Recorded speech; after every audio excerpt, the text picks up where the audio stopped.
Eterno Dios, eres mi paz cuando ando en aflicción. No temeré lo que vendrá, eres mi salvación.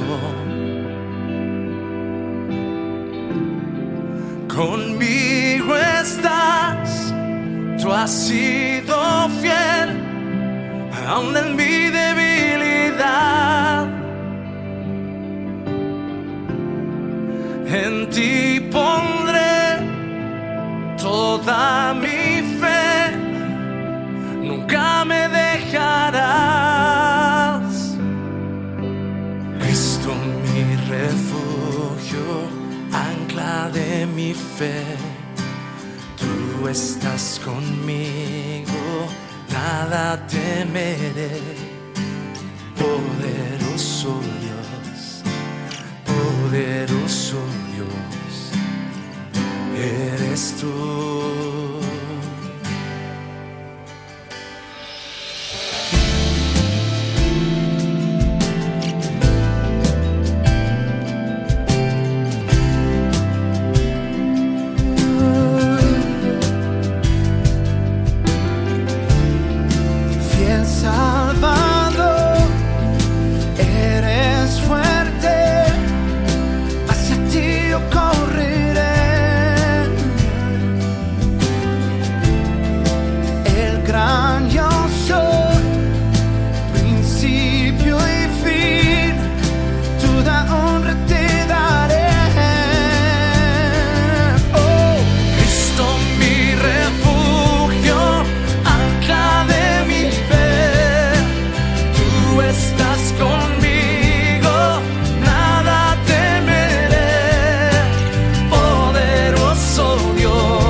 Estás conmigo, nada temeré. Poderoso Dios, poderoso Dios, eres tú.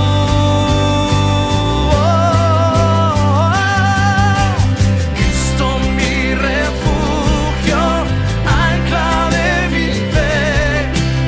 Tú estás conmigo, nada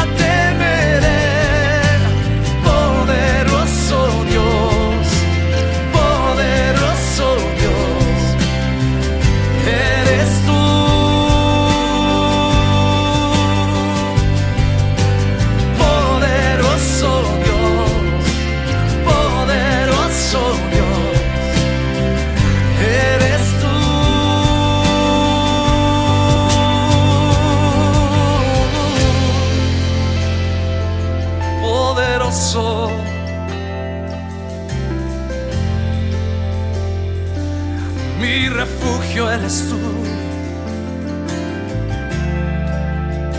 Hacia ti correré y tú me levantarás. Eres mi torre fuerte, eres mi sustento. Y no temeré, porque tú estás conmigo, Señor Jesús. Y no temeré, porque tú estás conmigo.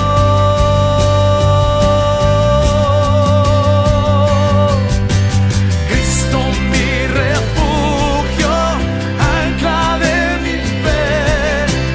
Tú estás conmigo, nada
justificado por la fe.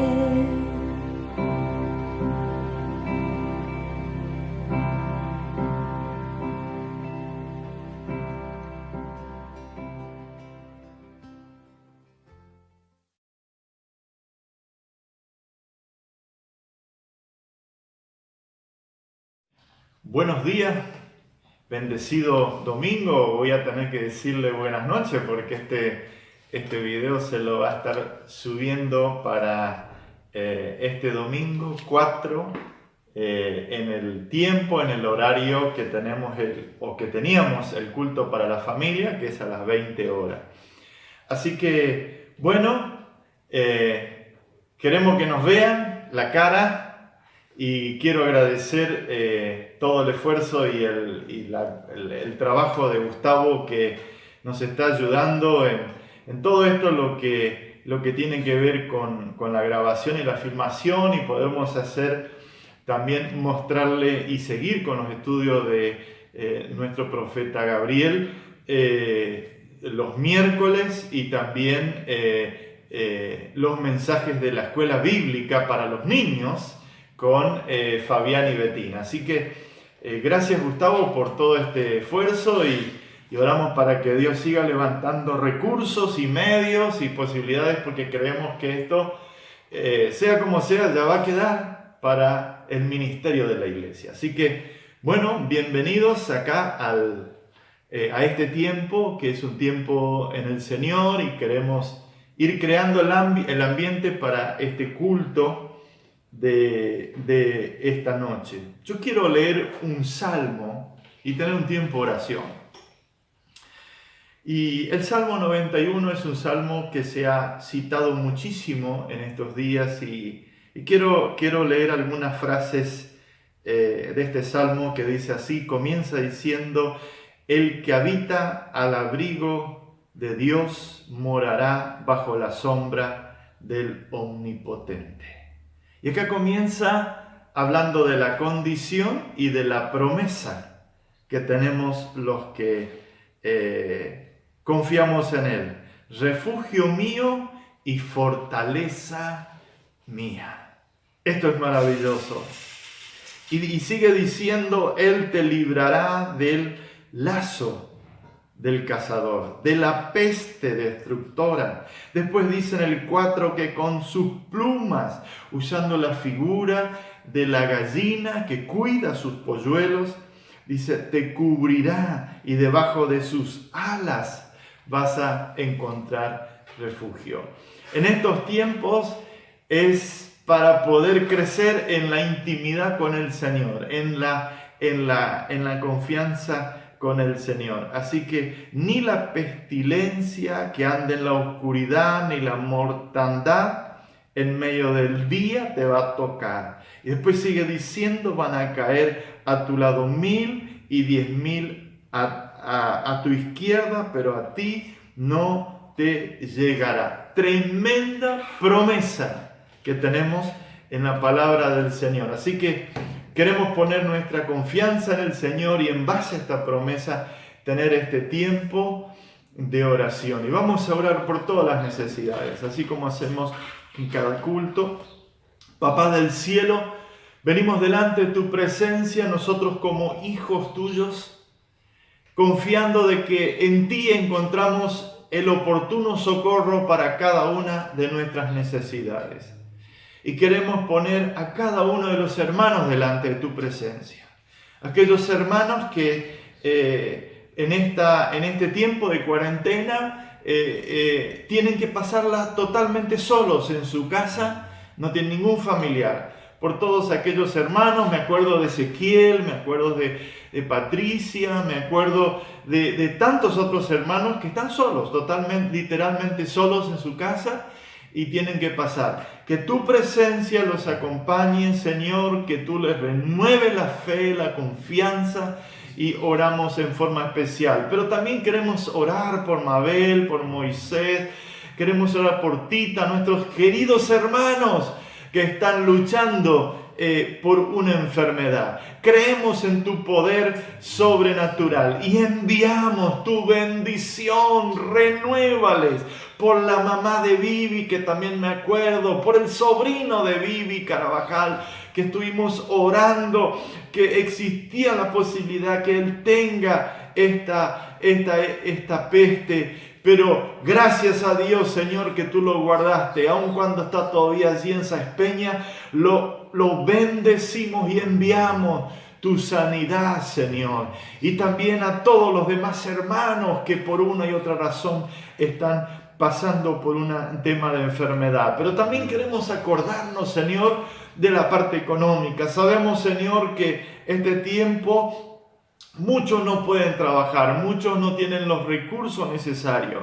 Señor, hay una promesa en tu palabra. Yo no he visto justo desamparado, dice David, ni su descendencia que mendigue pan. Así que declaramos esta promesa, que tú eres nuestro proveedor, que tú eres nuestro sustentador. No será el sistema, no será la circunstancia, no será la profesión, no será el trabajo. El sustento viene directamente de ti. Confiamos esto, Señor, y enviamos tu bendición a cada hermano, cada hermana, Señor. Y oramos también por aquellos que tienen que trabajar en este tiempo, que están en puestos de servicios claves, Señor. Aquellos que están como enfermeros, como médicos, como bomberos, policía, Señor, y tantos otros hermanos más que tienen que trabajar en los servicios básicos del municipio también. Oramos y los cubrimos a ellos, Señor. Guarda sus vidas. Aquellos que tienen que manejar los camiones porque transportan alimentos, Señor, guárdalos, Señor. Señor, y aquellos que están con pánico, con desesperación, ministralos, Señor. Pero también acordamos a aquellos que todavía no te tienen en el corazón. Tócalos, Espíritu Santo, este tiempo. Que sea un tiempo de buscarte, un tiempo de conocerte. Y enviamos tu bendición a cada hermano, a cada familia de la Iglesia Emanuel. La bendecimos en el nombre de Jesús. Amén. Amén, amén. El Señor te bendiga y quiero animarte a que hace 2 semanas creo que hablé de este tema, de que incentivé que podamos provocar el culto familiar en nuestra casa. Así que por lo menos 1 o 2 veces por semana, si pueden tener este tiempo juntos como familia. Si hay niños tendrán que hacerlo de una forma más simple, si hay personas más grandes podrán ser más formal. Pero lo importante es que puedan juntarse a la palabra, que puedan abrir el texto bíblico y poder hablar la palabra. Y junto como familia unirse en oración. Y esto es maravilloso. Y quiero animarles a que también allí, en ese culto, practiquen la ofrenda. La ofrenda es una oportunidad especial para ofrendar. Consíganse un sobre y allí van a poder poner sus diezmos, sus ofrendas, semillas, lo que sea, lo que ustedes sienten del Señor, lo van poniendo y lo van poniendo en esa y ponen el nombre. Y cuando tienen oportunidad en la semana, no lo hagan en forma extra porque tenemos restricción en la movilidad, pero sí para salir a buscar comida, a buscar una diligencia. Y pasan por la casa de nuestro hermano tesorero, pueden llevarle el sobre. Y es una forma de poder decir, nosotros también estamos ofrendando al Señor. Pero cuidado, te quiero decir esto, no lo hagas por la necesidad. ¿Me entendés?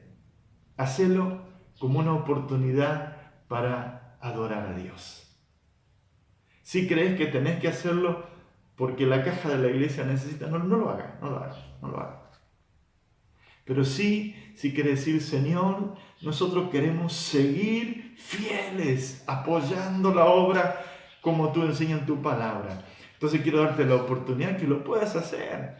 Acércate al hermano que está encargado en este ministerio, ya sea en su trabajo o en su casa, en un sobre donde figura el apellido de tu familia. Qué lindo. Después cuando abrimos el templo, cuando va a ser nuestro primer, no sabemos cuándo, yo voy a pedir que él me diga cuánto importó todo esto de todo este tiempo y vamos a darle gloria a Dios por todos aquellos que han participado. Así que, bueno, dado el anuncio, y yo quiero invitarte a que podamos entrar a la palabra en esta mañana, y yo me estoy entusiasmando y ya estoy cerca de los 10 minutos y todavía no entramos en la palabra. Así que, en este tiempo estuvimos hablando sobre el propósito de Dios sobre tu vida. Y estamos justamente en el área o en el tema de ser como Cristo. Es impresionante la cantidad de textos bíblicos que hablan de que el propósito de Dios es que seas como Cristo. Fíjate lo que dice, voy a citar algunos textos. Primera de Juan, capítulo 2, versículo 6. El que dice que está en Cristo debe andar como Él, dice la palabra. Pablo escribe en 1 Corintios 11:1, imítenme a mí, dice Pablo. Él se pone en forma intermedia, como yo imito a Cristo. ¿Qué estaba queriendo decir Pablo acá? Que imitar a Cristo es posible. Pablo le estaba diciendo, si yo puedo imitar a Cristo, ustedes también. Así que alentando. El apóstol Pedro, en 1 de Pedro, capítulo 2, versículo 21, él escribe, fuiste llamado y Cristo padeció por nosotros, dando ejemplo, y termina el versículo 21, para que nosotros sigamos sus pisadas. Sigamos sus pisadas. El Evangelio de Juan, capítulo 13, versículo 13 al 17. Ustedes me reconocen como maestro, dice Jesús, y se estaba dirigiendo a los propios discípulos. Ustedes me reconocen como su maestro personal, y así lo soy, dice Jesús. Si yo, dice Jesús, que soy su maestro, les lavé los pies, ustedes deben lavarse unos a otros. Sigue diciendo el texto bíblico, lo hice como un ejemplo para que ustedes también lo hagan. Y si lo hacen, serán reconocidos. La palabra que usa Reina Valera, serán bienaventurados. En el capítulo que sigue de Juan, el capítulo 14, versículo 15, si me aman, dice Jesús, demuestren obedeciendo lo que les pido. Y acá es muy importante, estos días escuchando unos mensajes, escuché esta frase y me pareció muy interesante, que la fe sin obediencia es solo presunción. Escucha esto. Si a la fe no le agregamos obediencia, es solo presunción, no es una fe verdadera. Efesios capítulo 5, seguimos haciendo este repaso de poder entender cómo el propósito de Dios, es que vos y yo seamos como Cristo, seamos lo más parecido a Él, a su carácter. Dice Pablo en Efesios 5, del 1 al 2, imiten a Dios, copien a Dios. Como hijos amados, amen como Cristo amó. Un amor que se entrega al servicio de los demás hasta el nivel del sacrificio. Esa es una ofrenda, dice el versículo 2, que sube al Padre como un olor fragante. En Romanos capítulo 8, versículo 29, dice Pablo acá escribiendo, cuando Dios los imaginó a ustedes desde el principio, o sea, está hablando, si recuerdan lo que dice Efesios 1, que Dios nos imaginó desde antes de crear el mundo. Así que cuando Dios nos pensó, nos diseñó, nos imaginó, Él nos pensó que nosotros íbamos a ser parecidos a Jesús. Fíjense qué tremendo esto. Ese es el parámetro, ese es el modelo que Dios espera de tu vida y de mi vida. Y termina el versículo 29 y a Jesús como el primogénito, o sea, como el hermano mayor, nuestro hermano. Jesús nuestro hermano mayor y nosotros parecidos a Jesús. Así que resumimos esta primera parte: vestidos de Cristo, parecidos a Cristo, amar como Cristo, hacer las cosas que hizo Cristo, andar como Cristo, imitar a Cristo. Así que el propósito de Dios es que nosotros lleguemos a ser lo más parecido a Cristo. Y hoy te quiero invitar a reflexionar en los minutos que me quedan, que tengo el reloj aquí bien adelante, así que me tengo que apurar. ¿Cómo Dios usa? Nosotros decíamos la semana pasada, Dios usa los problemas para trabajar nuestro interior, nuestro carácter. Y vamos a hablar de la tentación. El tercer elemento que Dios usa. Dijimos primero, Dios usa su palabra para moldearnos, para restaurarnos, su palabra. Pero es interesante lo que decíamos el domingo pasado, que Dios usa más las circunstancias que su palabra. O sea, porque las circunstancias están 24 horas de nuestro día, están rodeando nuestras circunstancias. Entonces va a usar todos los medios que nosotros vivimos, los problemas, las dificultades, los éxitos, los fracasos, aún nuestros errores, para moldearnos y hacernos cada vez más parecidos a Cristo. Pero hoy yo quiero invitarte a entrar en el tercer medio que Dios utiliza. Y dejamos claro que no es que Dios provoca la tentación, porque Dios no tienta a nadie, dice el texto bíblico, pero sí Él usa la tentación para trabajar en nuestra vida. Y Santiago capítulo 1, versículo 12, dice: dichoso el hombre o la mujer que no cede, que no afloja, que no cede en hacer lo malo cuando es tentado, porque un día recibirá la corona de vida que Dios prometió a los que nos aman. Así que el texto bíblico da por sentado que somos tentados. Y yo quiero mostrarte no solamente eso a través de la Biblia, sino ver que hay un lado bueno de la tentación, si es que podemos decir la palabra bueno, pero tiene un propósito. Dios usa este medio para trabajar en áreas muy estratégicas en nuestra vida. Cada tentación es una oportunidad para decidir por lo bueno. Y otra cosa que vamos a hablar hoy es que la tentación te provoca una decisión. Cada tentación provoca que tomes una decisión.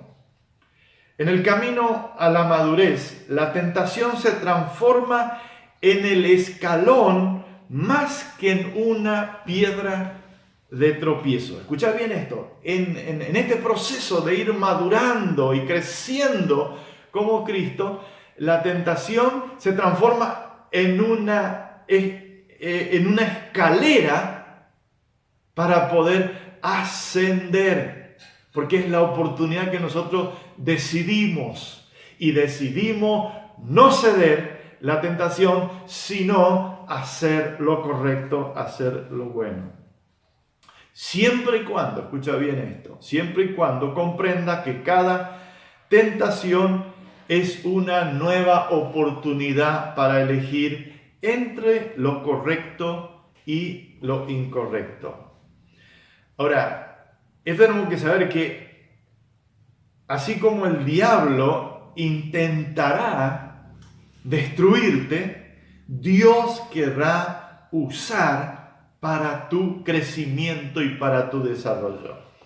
Así que quiero que quede claro esta parte. Cada vez que elijas hacer lo bueno en lugar de pecar, estarás madurando tu carácter.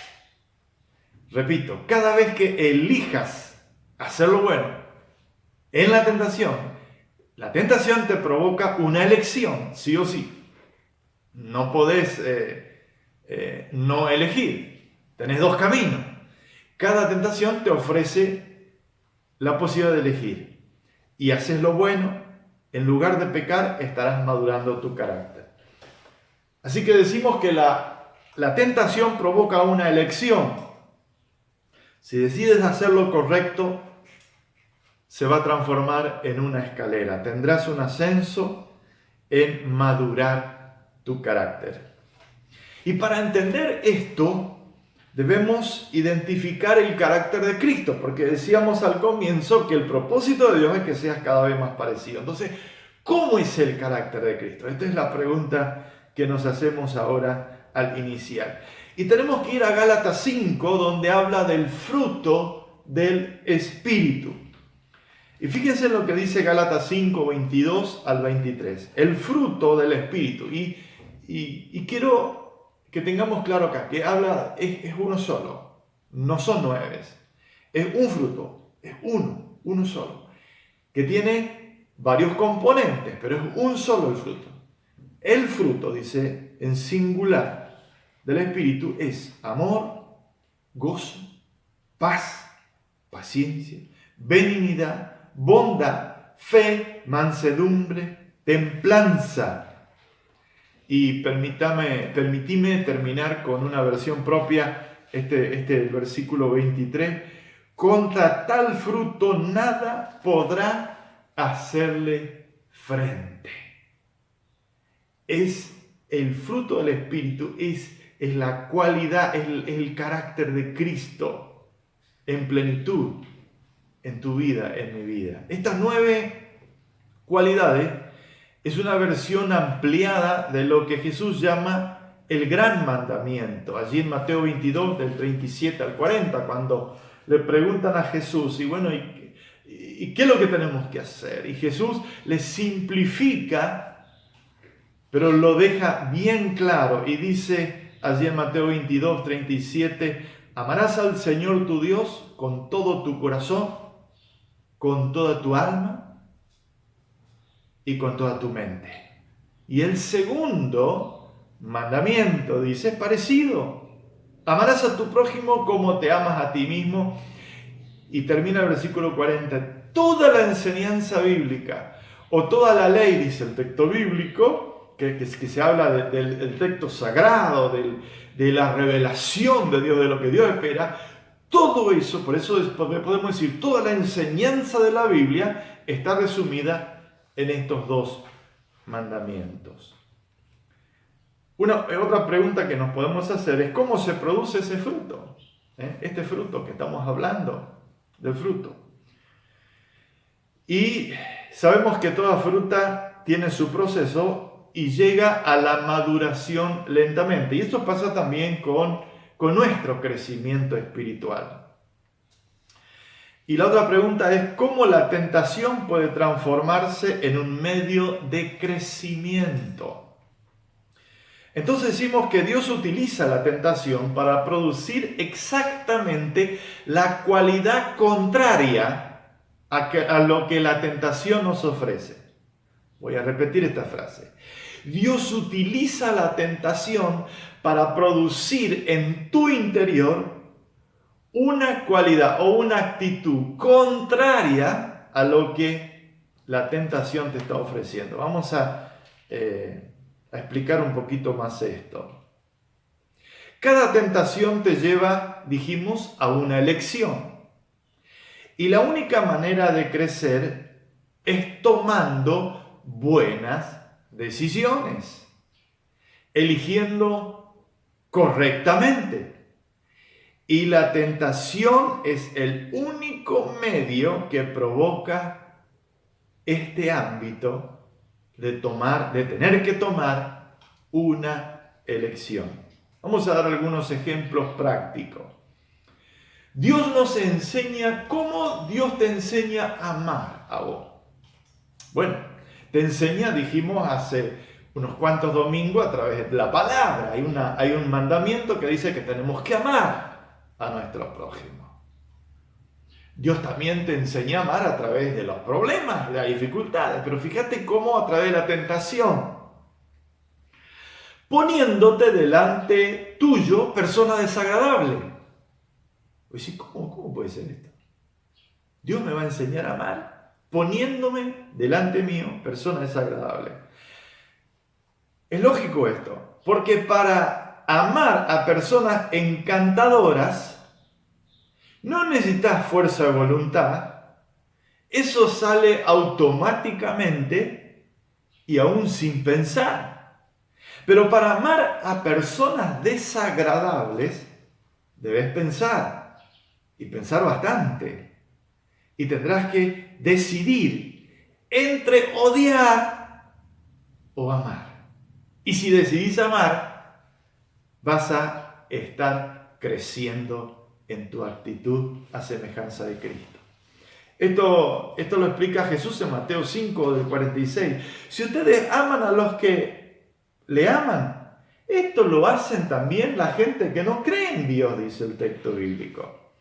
Para tener la recompensa en el cielo, dice Jesús, para que esta decisión tuya quede registrado como una virtud en el cielo, debemos amar a los que los demás no pueden amar, o sea, la gente difícil. Vamos a otro ejemplo. ¿Cómo desarrollas paz en tu interior? ¿Cómo desarrollas la paz? ¿O cómo Dios desarrolla paz en tu interior? Cuando Él permite tiempos de caos y de confusión. Cualquiera tiene paz en su interior cuando está mirando un atardecer y tiene salud y tiene mucha plata en el bolsillo. Eso lo hace cualquiera. Uno no necesita tener una gran fe para tener esa clase de paz. Pero cuando hablamos de la paz verdadera, de la paz que trasciende toda circunstancia, es cuando nosotros decidimos, porque la tentación, el caos y la confusión es una tentación y provoca una decisión. Y yo en esa circunstancia decido confiar en Dios a pesar de la necesidad, a pesar de la inseguridad, a pesar del contexto de miedo que hay en mi interior.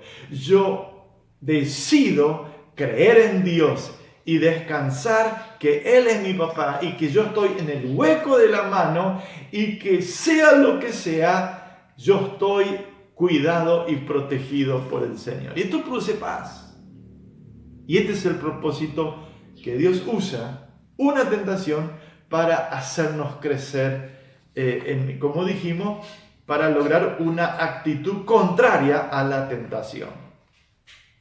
Y así podemos seguir el tema hablando de los demás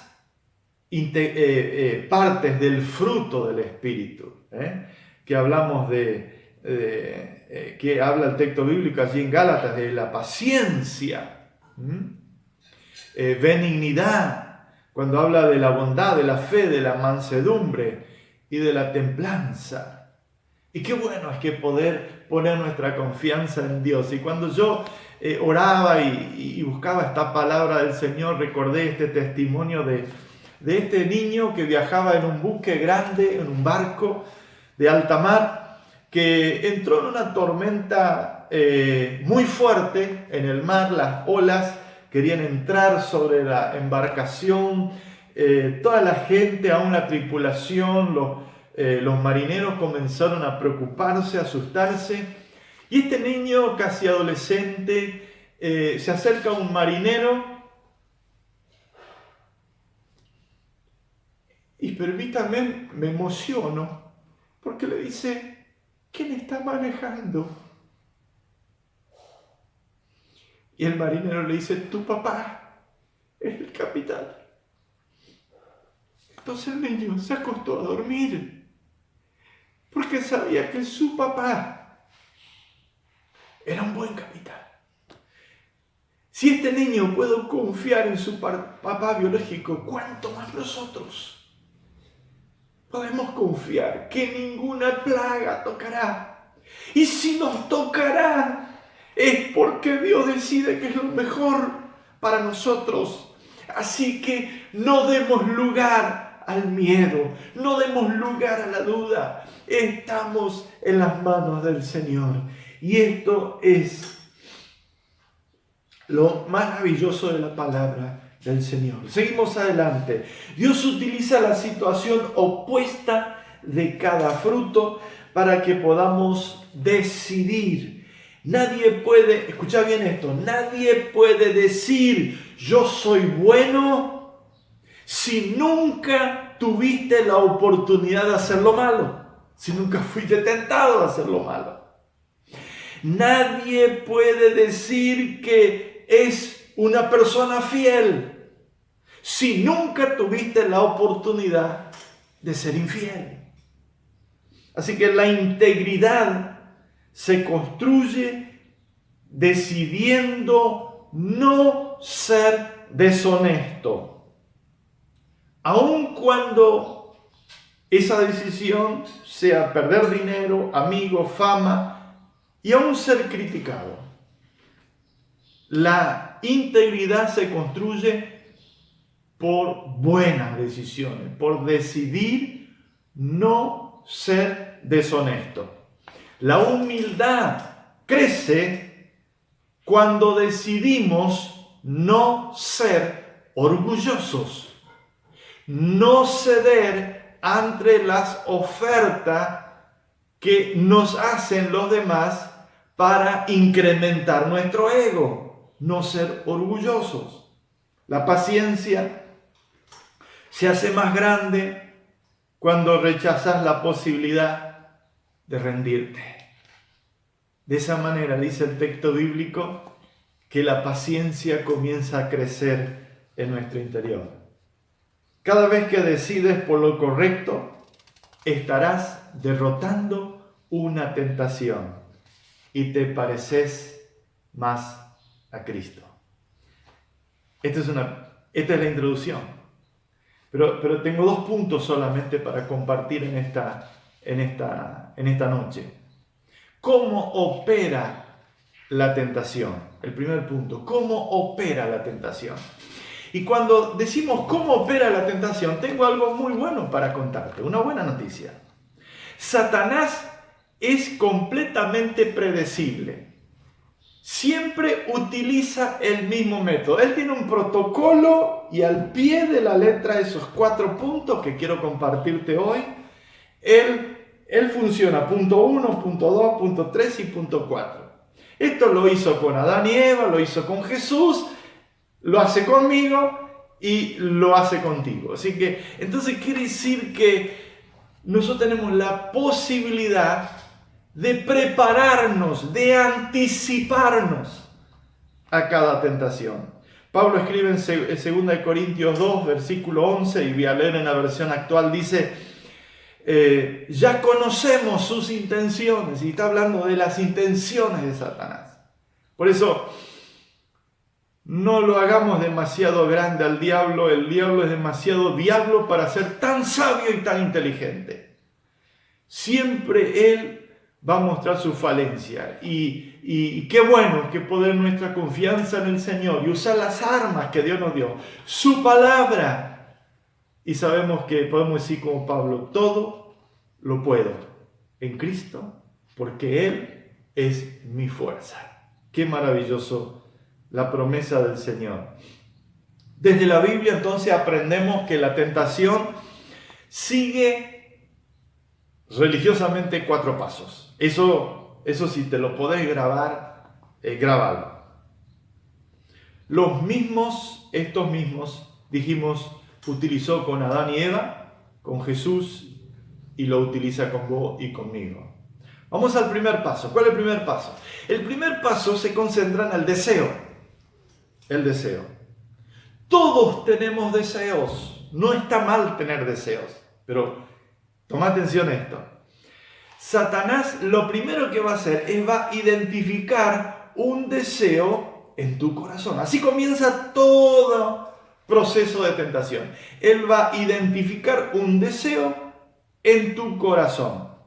Puede ser un deseo malo Puede ser un deseo malo, como el de venganza o el de manipular a los otros, o puede ser un deseo bueno, legítimo, como el ser amado, valorado o sentir placer. La tentación comienza cuando Satanás te sugiere en los pensamientos que cedas un deseo malo. Así comienza. Él identifica un deseo tuyo y va a intentar a que cedas a un deseo malo que está en tu interior. Y también cuando cumplas un deseo legítimo, pero escucha bien, de una manera o en el tiempo incorrecto. Entonces, cuidado con los pensamientos. El diablo te dirá, sos una buena persona, te lo mereces. Esto va a ser emocionante, no te lo vas a olvidar nunca más. Esto te hará sentir mejor, etcétera, etcétera, etcétera. Porque el diablo es especialista en trabajar y va a trabajar en tus pensamientos. Pero recordá, la tentación no comienza afuera. ¿Sabes dónde comienza? Acá. En caso mío, en mi corazón. En tu caso, en tu corazón. Allí está el primer paso. Por eso, presta atención cada uno de estos pasos. La tentación siempre, siempre, siempre comienza en la mente y no en la circunstancia o en nuestro corazón, como dice la Biblia. Jesús dijo en Marcos capítulo 7, versículo 1, del corazón salen los malos pensamientos. Fíjense que Jesús no dijo, no, vienen de allá, del diablo, de afuera. No, dice, del corazón, de nuestro corazón, salen los malos pensamientos. Santiago capítulo 4, versículo 1, dirá que tenemos en nuestro interior un ejército luchando. Y seguramente que eso vas a estar de acuerdo conmigo, vas a decir, la verdad que sí, hay días que parece que hay todo un enjambre en mi interior, en mi corazón. Entonces decimos esto, toda tentación necesita un deseo tuyo para dar el primer paso. Un deseo sea bueno o sea malo. El diablo trabajará sobre tus deseos. Ese es el primer insumo que él necesita para poder hacer el primer paso. Segundo paso. Dijimos, primer paso sobre tu deseo. Segundo paso. Duda. El segundo paso es traerte duda a tu corazón. Satanás trabaja con la duda, intentará hacerte dudar de lo que Dios dijo del pecado. ¿Será verdad lo que Dios dice en su palabra? ¿O eso será para otra época o para otra persona? Nunca va a ser una duda frontal, va a comenzar lento a implantar una duda en tu corazón. Pero escucha bien esto. El diablo pondrá dudas sobre tu iglesia, sobre tu pastor, sobre tu familia. Cuando el diablo logra empezar a poner duda en tu corazón, estate seguro, está en el segundo paso de la tentación. Hebreos capítulo 3, versículo 12. Hermanos, cuídense de los malos pensamientos y de las dudas, dice esta versión. No sea que ellas los aparten de Dios. Entonces, tenemos que tener claro que cuando comenzás a dudar de algo, es seña que el diablo ya está en el segundo paso. Escuchad bien esto. Cuando comenzás a dudar de algo de lo que dice Dios en su palabra, ya estás en el segundo paso de la tentación. El diablo ya tiene identificado un deseo tuyo y logró sembrar duda, ya sea en la palabra, en la institución, en la persona que tiene autoridad sobre vos. Escucha bien esto. Por eso tanto la Biblia dice, sujétense, sométanse, obedezcan. Y está hablando de la palabra, a los líderes espirituales, a los pastores,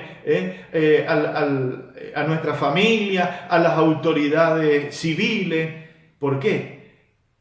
Porque cuando nosotros empezamos a dudar, el diablo ya está en el segundo paso de la tentación. Vamos al tercero. Bueno, puede ser que haya un pequeño relay porque hicimos se terminó un tiempo acá y bueno, seguimos adelante con el tercer paso. El tercer paso de la tentación, el tercer paso es el engaño. El engaño. Recordad esto, Satanás es incapaz de decir la verdad. Intentará reemplazar la verdad de Dios. Ese es el propósito de Satanás. Satanás ofrece su mentira para reemplazar lo que Dios ya dijo en su palabra. Él dirá, no es tan grave, es un pecado pequeño, todo lo hacen. Hacelo total, después podés pedir perdón. Y así podemos seguir un montón de frases. Pero, ¿qué es lo que está logrando el diablo en tu corazón? Es engañarte. Y la Biblia, Pablo utiliza una palabra muy dura allí en Gálatas. Dice, el diablo logra embrujarte. Porque la correcta traducción del engaño es estar bajo un embrujo. ¿Qué es un embrujo? Es una persona que está ciega. Es una persona que no se da cuenta que está engañada. Es una persona que se cree que está en lo correcto, pero no está en lo correcto. Porque ya fue seducido, ya cedió, ya abrió la puerta a la duda en su corazón.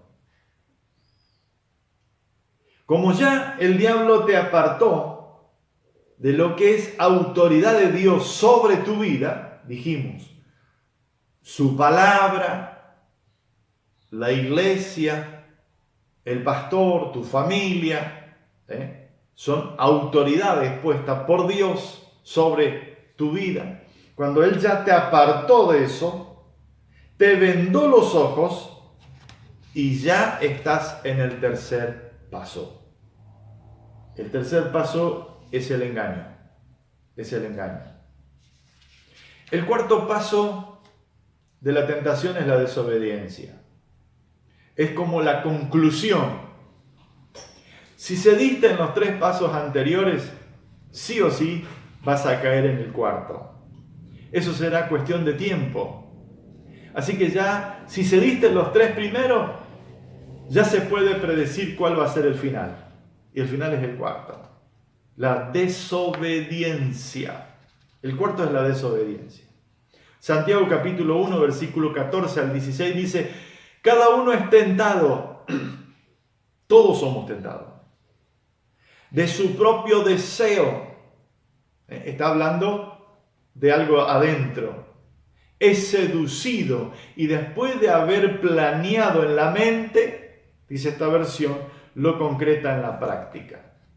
Entonces decimos, cuando cedes, ya estás en el cuarto paso de la tentación.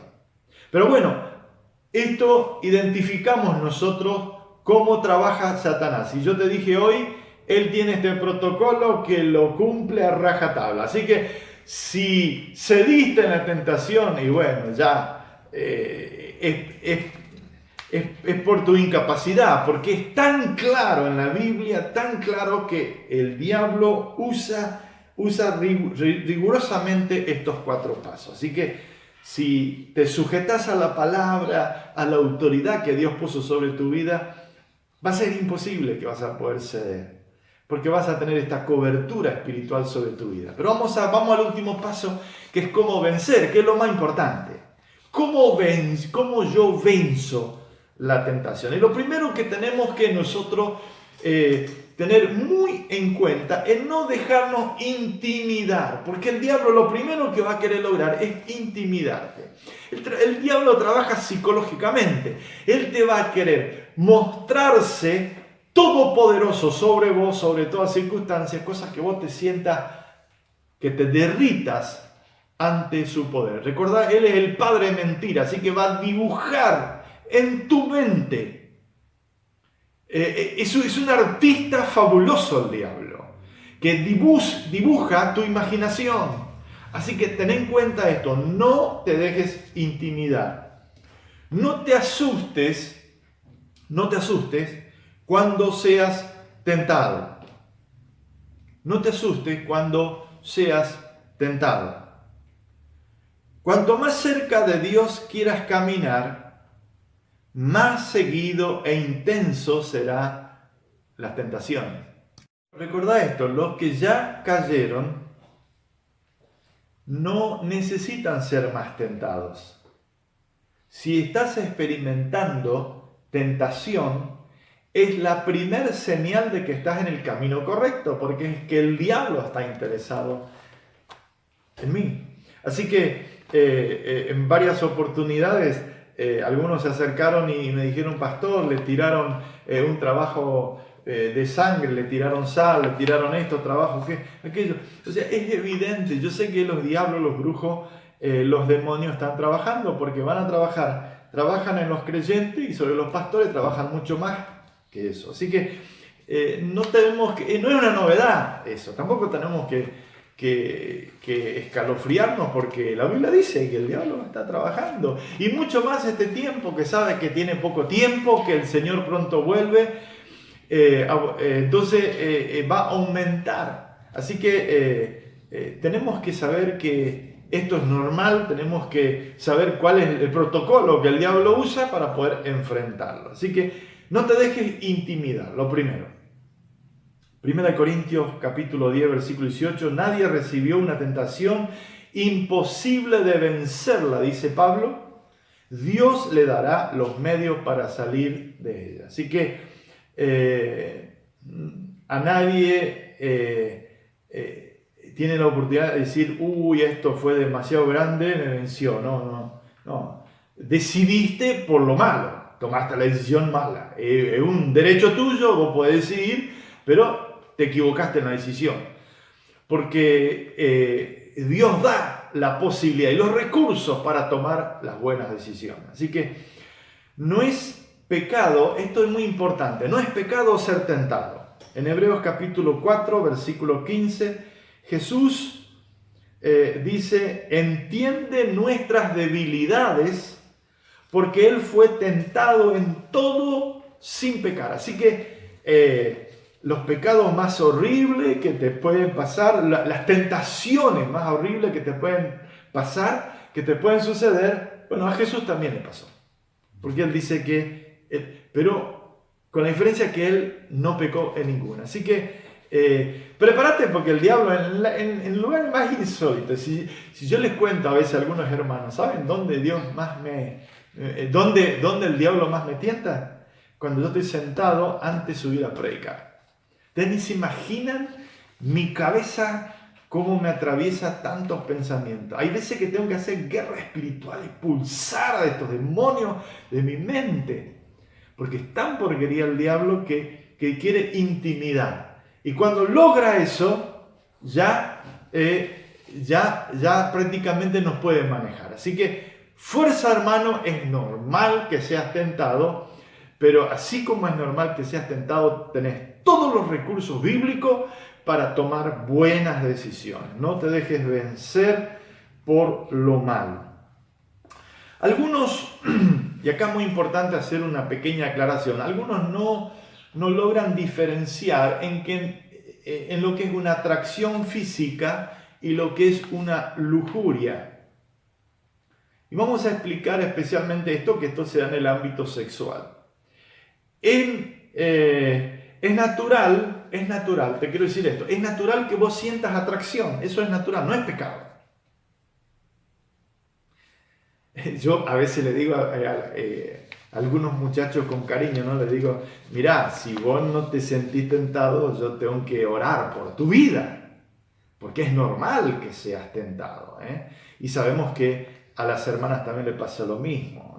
Si bien la forma que actúa es distinto, el hombre y la mujer, pero todo es normal. Dios puso hormonas en tu cuerpo y esto es hermoso. Esto es hermoso. Pero diferenciar lo que es una atracción y lo que es una lujuria. Entonces decimos que tenemos que entender cuál es la diferencia. Y la diferencia es, una cosa es sentir atracción y otra cosa es ratonearse. Uso esta palabra para que entiendan lo que yo quiero transmitir. Una cosa es una mirada y otra cosa es seguir mirando. Y dar lugar a la maquinación en la mente. La Biblia lo llama lujuria. Y Jesús dijo, esa clase de mirada ya es igual al pecado consumado. Martín Lutero compartió una frase que lo usamos hasta hoy. Él dice, no puedo impedir que los pájaros vuelen sobre mi cabeza. Eso no lo puedo impedir. Van a volar porque es natural, es algo biológico, es algo que es parte de lo que tiene que suceder. Pero puedo impedir que realicen nido en mi cabeza. Así que no te asustes de ser tentado, es señal que estás en el camino correcto. Vamos a poner un ejemplo. Una cosa es ser tentado, y acá escucha bien, una cosa es ser tentado y otra cosa es buscar la tentación. Cuidado con esto también. Y acá tenemos este testimonio un poco gracioso que a veces lo usamos, ¿no? Que vamos a decir que es Jaimito para no que nadie se sienta aludido si ponemos otro nombre. Jaimito era creyente y se fue al boliche. Y Jaimito, este muchacho, estaba en el boliche y estaba ahí mirando y participando de la fiesta en el boliche y se encuentra con otro creyente en el boliche. Y le dice, Jaimito, ¿qué estás haciendo acá? ¿Y saben lo que le contestó Jaimito? No sabía qué decirle. Pero dice, estoy buscando la tentación para poder vencerla. Cuidado con eso. Cuidado con eso. Cuidado porque acá estamos entrando en un terreno peligroso. En un terreno peligroso. Es muy importante, La Biblia dice, hay un texto que dice, sométanse a Dios y resistan al diablo y el diablo huirá. Y cuando habla de las tentaciones sexuales, dice huye. No dice que lo resistas, dice que huyas. Y huir es hacer lo de José en Egipto. ¿Qué hizo lo de José cuando la esposa de Potifar se ofreció sexualmente? Huyó. No es que le dio explicaciones, no dé explicaciones porque te vas a quedar enredado. Huí. Es preferible pasar de, no quiero decir la palabra, que caer atrapados en la garra de la tentación. Entonces, otro aspecto importante es identificar lo que te tienta. Escuchen bien, no todos tenemos las mismas tentaciones. Las tentaciones son individuales. Puede ser que uno tenga una clase de tentación, otro otra. ¿Por qué? Porque tiene que ver con cosas personales, sentimientos, deseos internos que son distintos de cada uno. Entonces, pero tenemos que identificar lo que te tienta y prepárate para poder enfrentarlo. Identificar los puntos débiles y alejate más que pueda.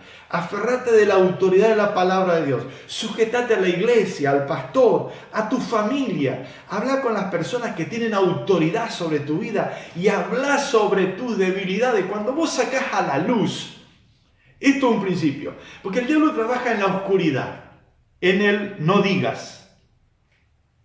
En la oscuridad. Pero cuando vos contás tu debilidad, le estás quitando la mitad de la fuerza a la tentación. Pedí ayuda.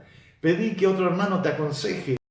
Hacemos un pequeñito repaso y seguimos adelante. Efesios 4, versículo 25 dice, no le dejen espacio al diablo. No le dejes lugar. Proverbios capítulo 4, versículo 20 a 27. Hijo mío, atiende mis consejos.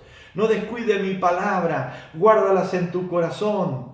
Si la vas a obedecer, ellas te van a traer salud y vida. Por sobre todo, cuida tu corazón, dice la Biblia. Aléjate de lo que no conviene. Enfócate. Endereza tus caminos. No te desvíes, apártate de lo malo. Y es muy importante identificar los puntos débiles, alejarte de toda situación embarazosa y pedí ayuda. Pide ayuda a Dios. Salmo 50, versículo 15. Llámame cuando estés angustiado, dice el Señor, y yo te libraré de esa circunstancia, dice el Señor. Santiago capítulo 1, 12. Dichoso el que resiste la tentación, al salir aprobado será recompensado por el Señor. Termino. La tentación siempre nace en tu corazón, no afuera. Nace en un deseo tuyo. Saca toda clase de dudas, ya sea de la Biblia, de la iglesia, del pastor y de tu familia. Sácala. No permitas que entre duda a tu vida. No busques la tentación, pero cuando llega es una señal que estás en el camino correcto. La tentación es la oportunidad de tomar buenas decisiones. Es la oportunidad de tomar buenas decisiones.